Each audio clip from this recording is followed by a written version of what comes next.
So last night in the email that I sent out, I know I'm dating myself, but I think some people may remember at least one of the comic strips I'm talking about, which was Peanuts by Charles Schulz. And you may recall there was a character in in the comic strip called Pigpen, and Pigpen was nicknamed Pigpen because he was dirty.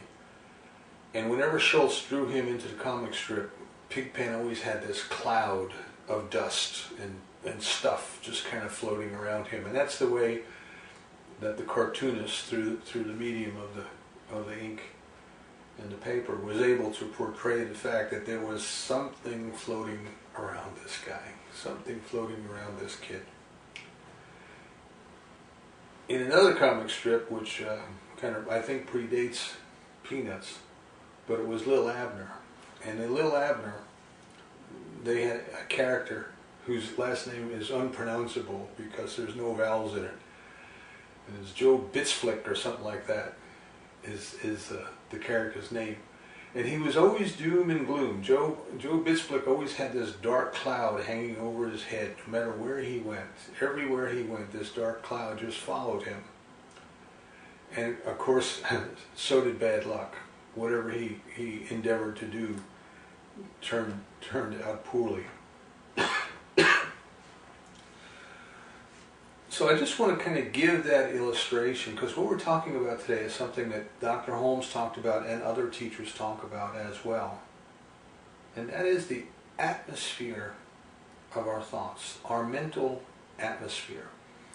And sometimes an image kind of helps us to grasp the intangible, to get a handle on that which doesn't have a handle otherwise. And I think if we strive to develop this image of ourselves as walking around, surrounded by this cloud, which is the atmosphere of our thoughts, whether it be like Pigpen or like the character in Lil Abner, But there is something that is always with us. It is always here. We can't outrun it. In the Eastern tradition, they say you can't outrun your karma. And your karma is the result of everything you have thought, you have believed, you have done, you have felt. And Dr. Holmes tells us that our mental atmosphere is the sum total of those same things. See? It's the sum total of those same things. We carry our belief system around with us, whether we are aware of what we believe or not aware of what we believe. This is very important, very important. Because sometimes people will get sick and they'll say, well, I wasn't thinking about breaking my leg. I wasn't thinking about getting sick in a particular way. And of course not. Very rarely somebody would do that. But what do we have in our sum total of our mental atmosphere, which includes that which we are aware of and that which is there, but we are not consciously aware of it. Excuse me. In one of our classes, we had a long discussion about the proper word for this. Unconscious doesn't seem to be appropriate, because certainly that which we call our unconscious mind is in fact conscious. It is aware, it acts,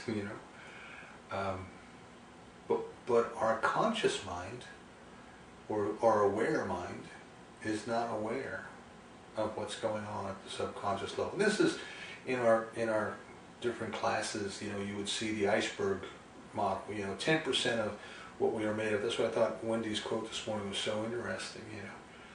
10% of life is what we were given. 90% is what we make of that 10%. 10% of our totality, 10% of our consciousness is above the waterline, and we are aware of it. But 90% of it is below the waterline. We're not aware of it, yet it influences our lives. It is part of who and what we are. So Dr. Holmes at one time, and I can't remember what book I was reading, but he said that he had given a talk, or was giving a talk somewhere, and of course, afterwards people would come up to him and shake his hand, say good morning, things like that. And one lady came up to him and said, "Oh, Dr. Holmes," he said, "when you were speaking this morning, I could very clearly see Ralph Waldo Emerson standing behind you, nodding affirmatively." And Dr. Holmes said it didn't surprise him a bit. Now, Dr. Holmes was not superstitious or afraid of much. He said, explore all these different things and see what they are, but don't get distracted by them. I'm talking about, paranormal phenomena, things like that. He talks about. But he said that his mental atmosphere was made up of everything he studied, and Emerson was a big part of his studies. Emerson's ideas and Emerson's philosophy made up a big part of his teaching. In fact, when Ernest Holmes and his brother Fenwick first started teaching out in Venice, California, they were called Emersonian lecturers. That's how they were billed when they went out and did their classes. So Dr. Holmes says it didn't surprise him a bit that this lady in the audience could sense the presence, the influence of Emerson's ideas, and she perceived it to be in his aura. Now we all know of examples of sometimes we meet people and we instantly like them, or we dislike them, children especially. Animals, dogs, sometimes they just know something about this person that we don't know. Now, and it may not entirely be correct all the time, but there's something there. You see, there's something there that can be sensed. Not seen, not touched. Now some people do say that they see auras. I have occasionally seen them from time to time. I didn't see Emerson in them, but I did see various colored lights around people as they were speaking, things like that. There is this energy field that we are. That is essentially what we are. We are energy. We are the energy of God's life appearing on this earth as us. So we are energy. We are energy. I was reading another story one time, and might have been something Bill Hornaday wrote. Bill Hornaday was an associate pastor who worked with Ernest Holmes for many years. And Dr. Holmes was giving a talk, excuse me, at the dedication of a church, a new church, might have been in Glendale, California. And he stopped in the middle of the talk, and he said, "Oh yes, oh yes, oh yes, I see it now. The veil is very thin." And he sat down. He couldn't finish the talk. He just sat down. People were concerned, was he ill? What was going on? And what he explained afterwards is that he had a mystical experience in the middle of this talk. And instead of seeing human beings sitting in the audience, he just perceived everybody as a ball of light, as energy.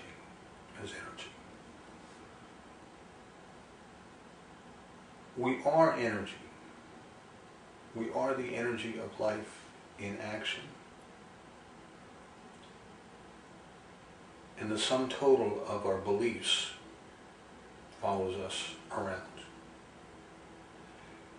Now what's interesting to me when we think about this is, how do we know anything?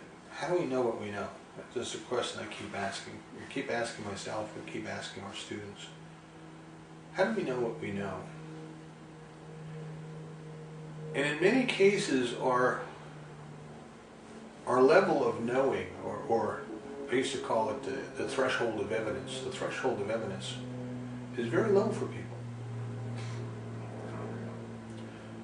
When we were working with quality control engineers in Japan, they taught us to ask why 5 times before we tried to take a corrective action. Of course, they learned that from Deming, who was an American who went to Japan after the Second World War. And what we found in business was if there was a problem and we said to somebody, well, why did that problem exist? and we tried to ask why 5 times, we couldn't get to 5. We couldn't get there. We could get to 1 or 2, you know, and usually 1 was a personality issue. Well, that person screwed up. That's why I went wrong. And excuse me. And then the next level of why would be, well, why did your system allow that person to make the mistake? Where are your checks and balances? You know? And then the next one would be, well, the supervisor was out sick that day or something like that. So very rarely did we get down to a deeper understanding of what were the processes and procedures involved, and what were the values behind it, the values driving them. So if we ask, how do we know what we know? I think if we look at the world around us, but most importantly, we look at ourselves, our level of, our threshold of evidence, or our level of required evidence is not that great. It is not that great. We don't explore very much. We don't question to the void. What we tend to do, what we as human beings tend to do, is when we hear something that agrees with what we already want to believe, then we accept that as true. It's called confirmation bias. Right? Oh yeah, well that's true. It agrees with something I already believe. And if we hear something that challenges our beliefs, we immediately dismiss it as wrong. So you start to see what's going on here. We have this mental atmosphere, which is the sum total of what we believe, and now it is reinforcing itself.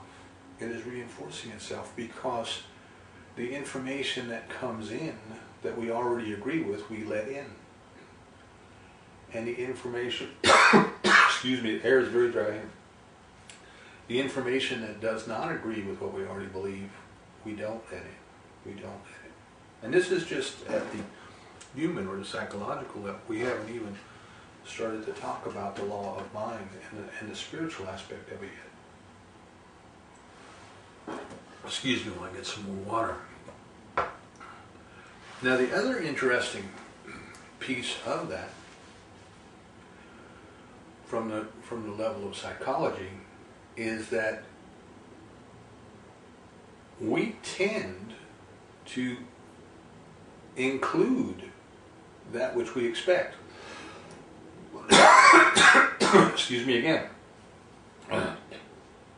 And we tend to exclude that which we don't expect. So, just in pure physical terms, there's more going on around us than we are capable of processing.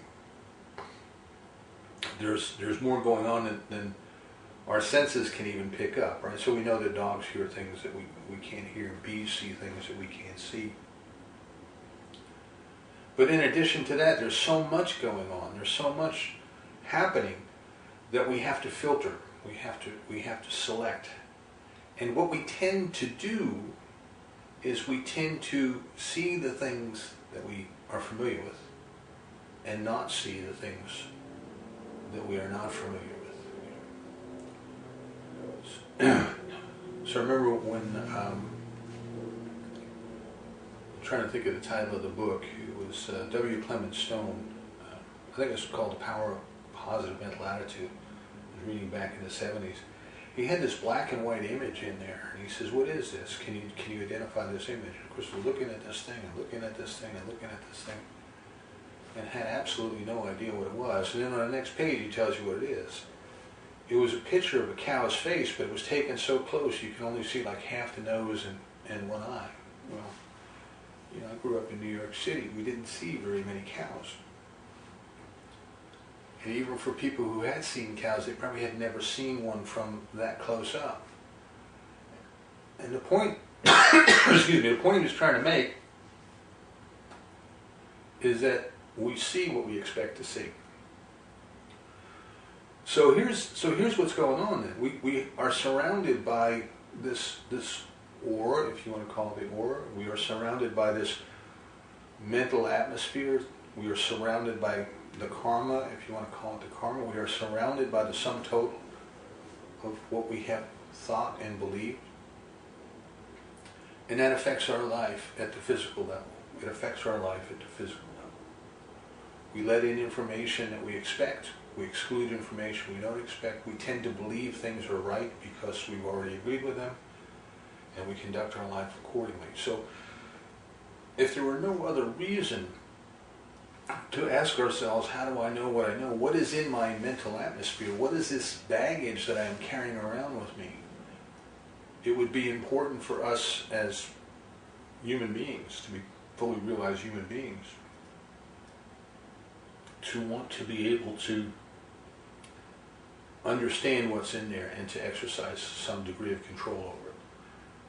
Because after all, what is it that you and I can control? What is the only thing that we really have dominion over? And the only thing we have dominion over is our consciousness. That is the only thing that we have dominion over. And you've heard me mention it, that the one thing that we as human beings can do, that as far as we know no other species can do, is to be aware of our thoughts. Again, pardon me. And yet we spend very little time doing that. Very little time. Now when we add into this discussion the spiritual dimension, which is, it is done unto you according to your belief. It is done unto you according to your belief. Now there is a power in the universe that responds to me according to my belief, the sum total of my belief, my conscious belief, my subliminal belief, not unconscious, but subliminal, below my level of conscious awareness.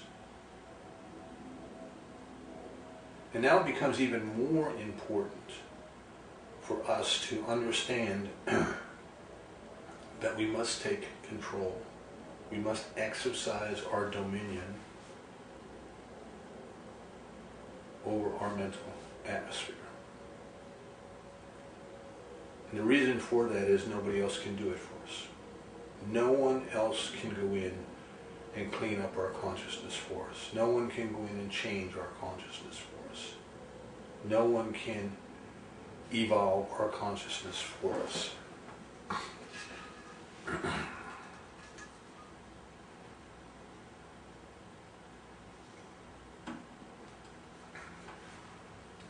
So now we start to ask the question, well, you know, what is this atmosphere? Where did it come from?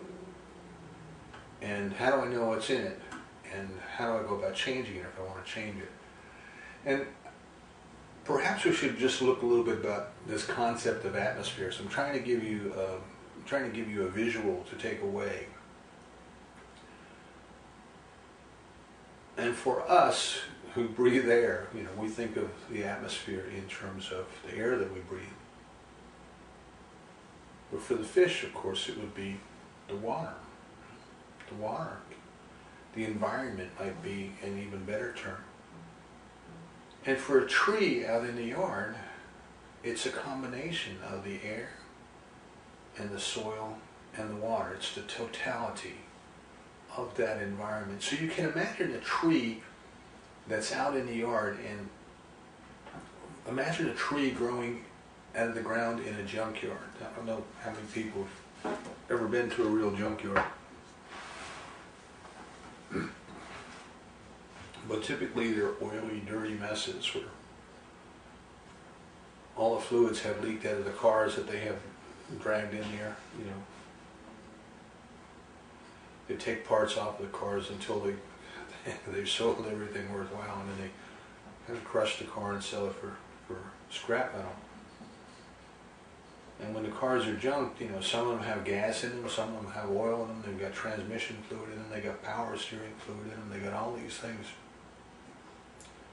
And it leaks out, and it forms this black goop that just covers the ground as you walk through there. You know, when the kids were teenagers and buying cars that needed to be fixed up, we were going to the pull and pay junkyards all the time. You basically go in there and tell them what you need. They point you in the direction. You get out, pull the part off the car, come back and pay them for it. Again, excuse me. Well, what would be amazing is you'd be walking through all this goop and all these stacks of old cars piled one on top of the other and sitting around rusting away, and all of this stuff that's leaking out, and there would be a tree would be a tree growing up, sometimes right out of a car. There would be a tree growing up. Now that environment that that tree was growing up in was toxic.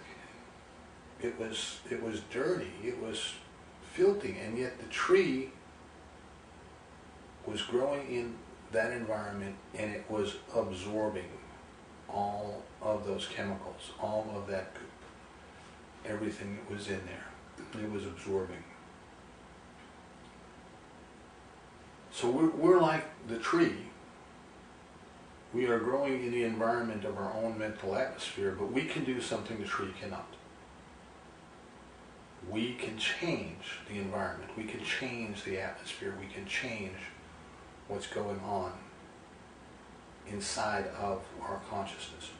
So this brings us back to where I started with the opening treatment, which is, where do you experience anything? How do you experience anything? And we might say, well, you know, I experience it in my mind.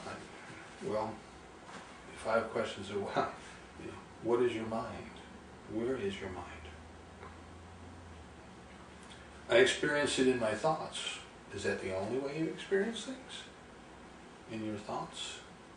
Well, I experience things through my senses. Yes, we do experience things that we sense.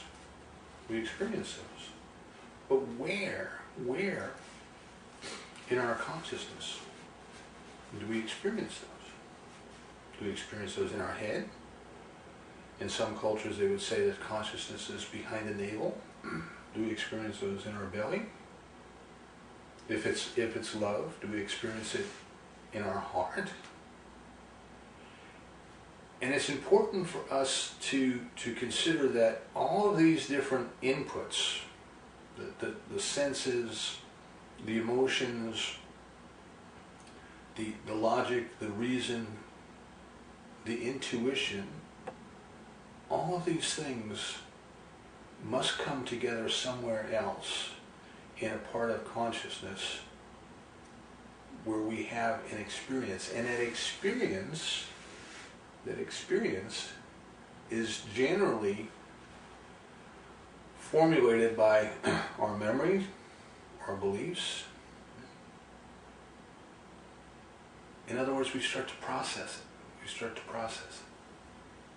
So in Buddhism they talk about the pure perception, where it just is. It just is. And then what happens is we start to do value adds. We start to say, well, it is good or it is bad, or it is beautiful or it is ugly. See, we start to make decisions about this. We start to analyze. But if we could stop right at that moment of just pure perception, we might stand a better chance of seeing things as they are, rather than as our beliefs make them out to be. And I hope that makes sense. We look at something and we immediately decide what it is. And it is that because we believe it is that. It is good because we believe it is good. It is bad because we believe it is bad. But in and of itself, it just is. The isness, the suchness, the I amness of life. Now the point I'm trying to make and where I'm going with this is that in our culture, the first point is that everything that we know because we have experienced it somewhere in this place in consciousness. Everything that we know because we had an experience of it.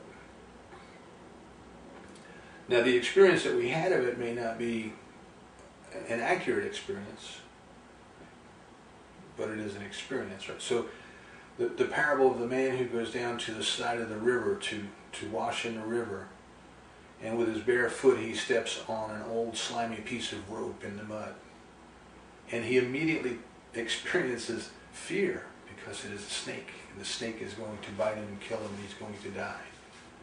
So he runs away, and then slowly he goes back and he looks and he realizes, well, it was not a snake, it was just a slimy piece of rope. The rope was the rope. The snake was his experience. That's what I'm saying. Everything that we experience may or may not be so.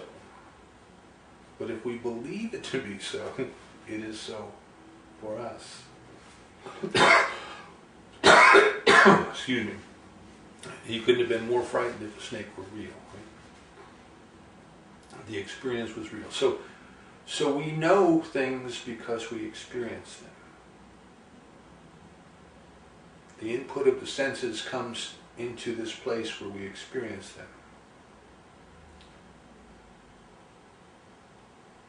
And in our society, in our culture, what we have tended to do is we have tended to say, well, the things that we experience that have come through us, through our senses, well, they're real.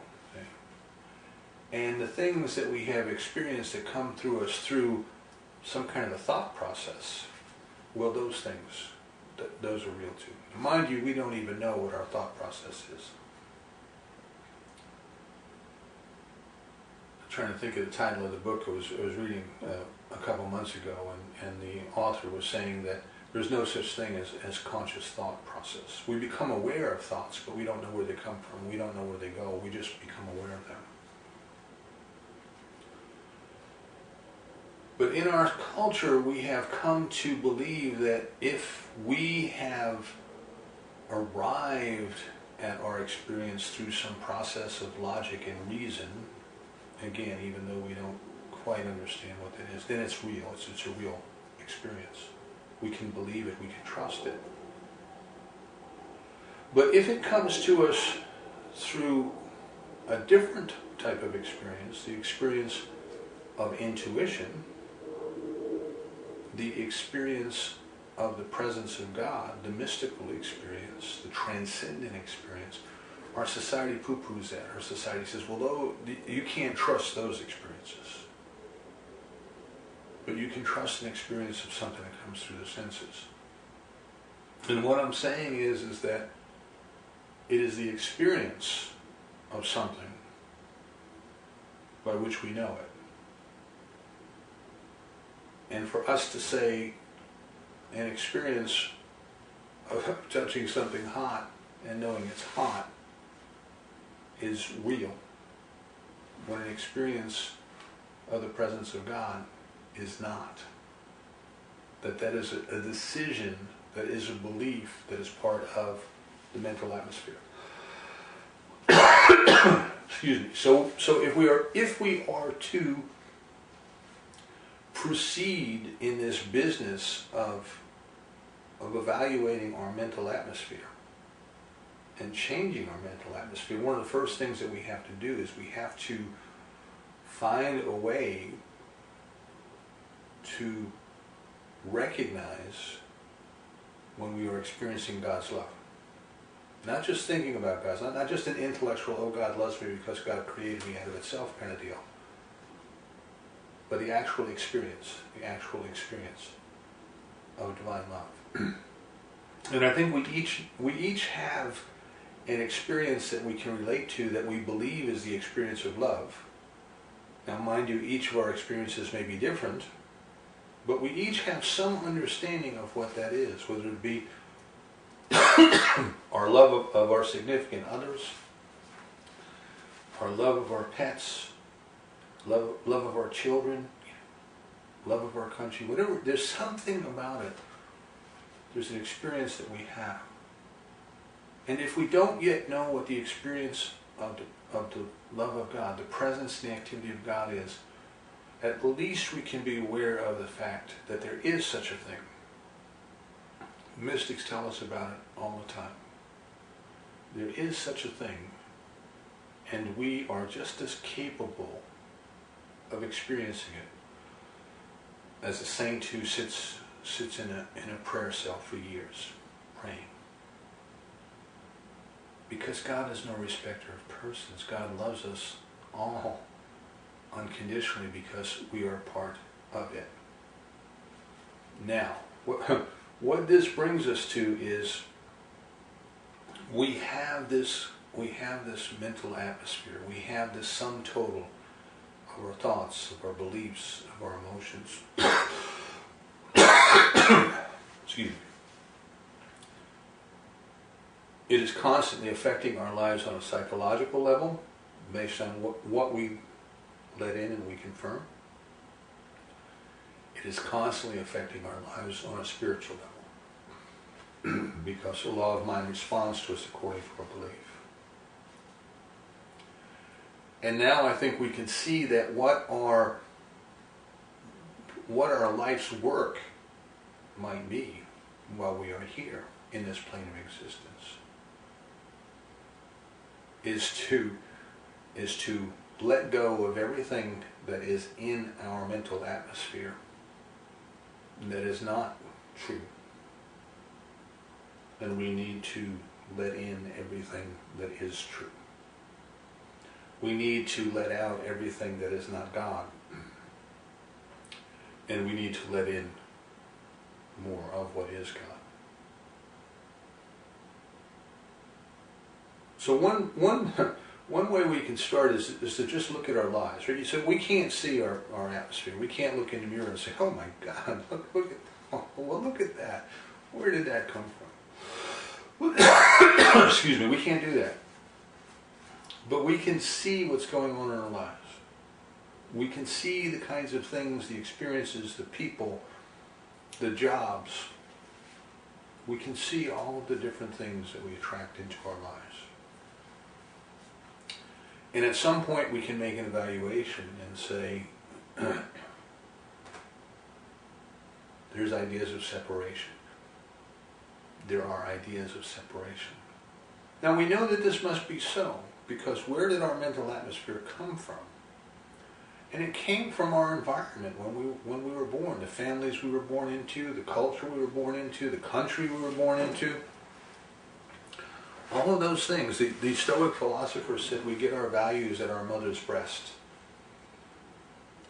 As we are growing up, we absorb the values of our culture without any conscious thought on our part. So if we started to bloom in that junkyard I was telling you about, there's no doubt that we have absorbed many junk ideas. Many ideas that are not good or healthy or true. Ideas of separation. It's just part of the experience. This is part of what we shed, what we evolve through, what we cast off as we evolve our consciousness. deliberately evolve our consciousness. And ascend, if you want to think of it in those terms, to ascend back to this experience of oneness, the experience of unity from which we came, but which we forgot along the way. We forgot along the way. I love the Superman movie. Of course, I loved the comics when I was a kid, but I love the Superman movie. They give us a great visual there of the parents put the little baby into the spaceship and they're sending it to planet Earth so that it can survive because their own planet is going to implode. And as this spaceship is traveling, there are audio tapes playing, and it's the voice of the parents, and they're telling this child everything that it's going to need to know when it gets to planet Earth. Of course, the child arrives at planet Earth and it gets adopted, and it kind of forgets, but there's a part of it that knows, there's a part of it that remembers, right? And of course there's a great scene where Christopher Reeves goes up into the Arctic and he throws this crystal out into the Arctic and forms his little ice castle. And there he goes in and he can listen again to the tapes. He can listen to the truth. And this is kind of our journey. This is kind of our journey. We've forgotten where we came from. We've forgotten the truth of our being, and now we have to go back and we have to let out the old and let in the new. So we can become aware when we look at our lives that any problems that we're having, or problems due to a belief in separation, And the reason for that is God doesn't have problems. God has never been sick. God has never been poor. Those kind of things. And yet we believe that we're separate from that. It's okay, God's never been sick, but we human beings, we get sick. We believe that that's appropriate. We believe that that's necessary, and because we believe it, we get to experience it. So we don't have to go back in and if you will, find each and every idea that's wrong and take it out and stamp it. Stamp it with our feet. But Dr. Holmes gives us a beautiful, beautiful analogy. He says, if you take a glass of water and you put a few drops of ink into it, the ink will diffuse through the water, and there's no way that you can reach in there and pull that ink out. You just can't do it. Of course, you could distill the water, convert it to steam, and then the ink would stay behind. But the other way is to put the glass of water underneath the tap and just crack the tap a little bit so there's a slow, steady stream of water going into the glass. And what will happen is over time, the fresh water, the clear water that's going into that glass will flush out all of the ink. And over time, the water that's left in the glass will be clear, will be pure. So our mental atmosphere is like that. We don't have to worry about where these ideas came from. It's just part of life. Joel Goldsmith says we are all kind of swimming in the sewage of human consciousness, and we got some on us. That's all that's happened. And the important thing is to get it off of us. And we get it off of us by deliberately, by consciously, by diligently cleaning up our thought atmosphere. We do this by reading. We do this by studying. We do this by listening to Sunday talks. And most importantly, we do this by experience. And the experience I'm talking about is the experience of the presence of God through meditation. So much of what is going on in our mental atmosphere is there are all of these ideas floating in our head. Excuse me, constantly floating in our head. There's the chatter of the monkey mind it's almost incessant from sometimes. The news comes on, they say something, boom, and our mind is gone, and we're analyzing it, oh, this is right and that's wrong, and we're caught up in our thoughts. We must learn to meditate, to become untangled from our thoughts. We must learn to just sit and to be still and to know. Now, in the beginning, of course, it's difficult. I want to make one thing clear. The objective at the beginning is not to stop your thoughts. It is just to become less involved with them. So every thought that comes up, you don't have to engage. You don't have to think about it. You don't have to do something about it. So it can be as if you're in a room and the TV is on, but you're not really paying attention to the program. Maybe somebody else in the room is paying attention to the program, but you're not. It's there, there's chatter, but you're not engaged in it. Excuse me. So as we begin our meditation practice, we just simply become less and less attached to our thoughts. Oh look, there goes the thought. Oh look, here comes the thought.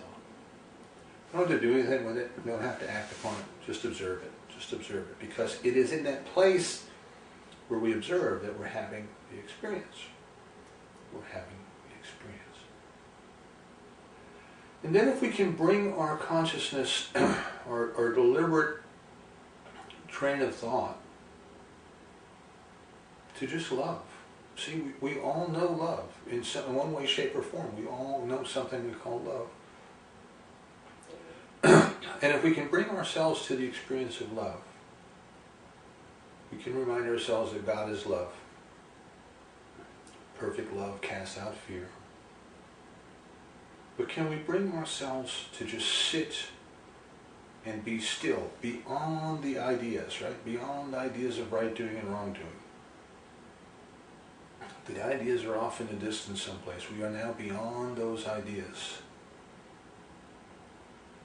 And we are just sitting and we are letting the love of God run the clear water into the glass of inky water. Run the truth into the atmosphere that we grew up with, that we have allowed to remain with us. That now we recognize it is time for us to let go of the race consciousness, right? The consciousness of the human race. It is time for us to wash off the stink of human consciousness and allow ourselves to experience the love and the presence of God. And this is why I say we have to realize that the experience of intuition, when we just know something, the experience of God's love, these are experiences that can be just as valid as anything we experience when we touch something, when we hear something, when we smell something. The difference is that we have spent 99.9% of our lives practicing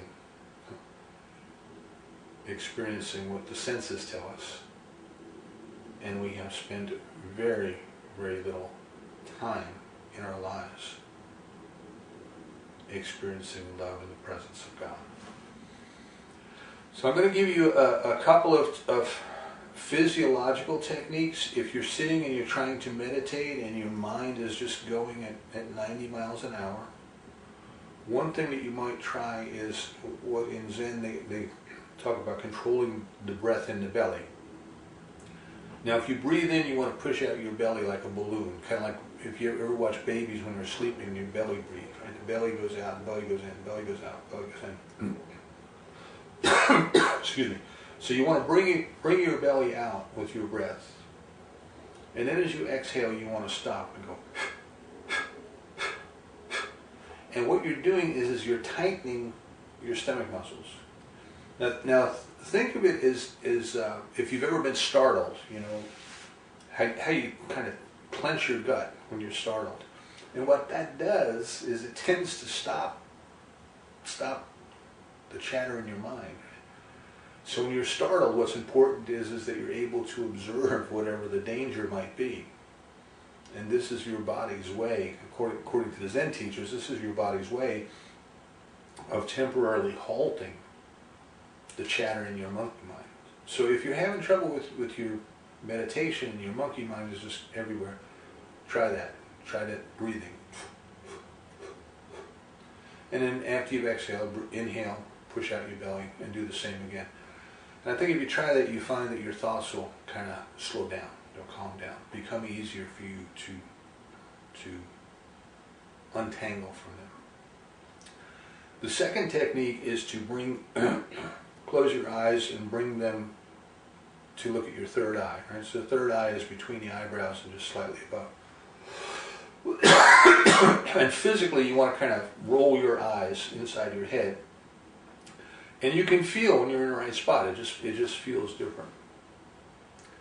And if you bring your eyes to that point and then take the tip of your tongue and just curl it to the roof of your mouth, that too has the effect. I don't know why, but that too, maybe it's because I believe it so, because I read it in a book. But that too has the effect of halting our thoughts. So the important points today, we are all carrying around this big bag of sludge, our mental atmosphere. There's all kinds of crap in it because we weren't paying attention while we were letting stuff go in there. It's our stuff and it's very familiar to us, so we believe it. Excuse me, and because we believe it,